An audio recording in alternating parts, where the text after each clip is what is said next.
Europe 1, 6h34. À Marseille, le policier placé en détention provisoire pourra-t-il sortir de prison ? On devrait le savoir aujourd'hui. La cour d'appel d'Aix-en-Provence va examiner sa demande de remise en liberté. Cet agent de la BAC est derrière les barreaux depuis le 20 juillet, mis en examen comme 3 de ses collègues pour avoir défiguré un jeune homme au tir de flashball en marge des émeutes. Depuis, en signe de soutien, plus de 800 policiers, notamment à Marseille, se sont mis en arrêt de travail. Inès Zegloul a rencontré l'un d'entre eux, dont la voix a été modifiée à sa demande. Reportage. Les traits tirés, le brigadier chef que l'on nommera Pierre tente de se reposer, de s'aérer l'esprit, mais en vain.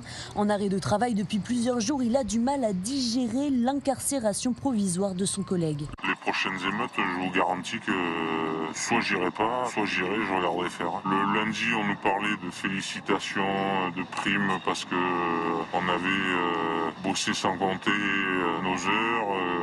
Et le mardi, convocation IGPN, ça devient de plus en plus compliqué. Un sentiment partagé dans tous les commissariats de la cité phocéenne. C'est un grand ras-le-bol des cris édicides. Il est porte-parole du syndicat Unité SGP Police Force Ouvrière. On perd des officiers de police judiciaire compétents qui sont usés par le travail de Marseille. On est très exposé ici plus qu'ailleurs au niveau des narcotrafiquants qui sont en voie de cartélisation à Marseille.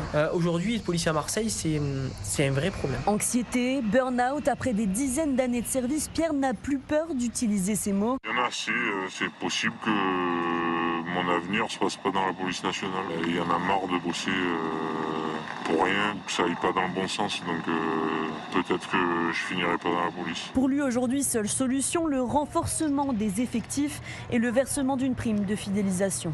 Reportage à Marseille d'Inès Zegloul pour Europe 1.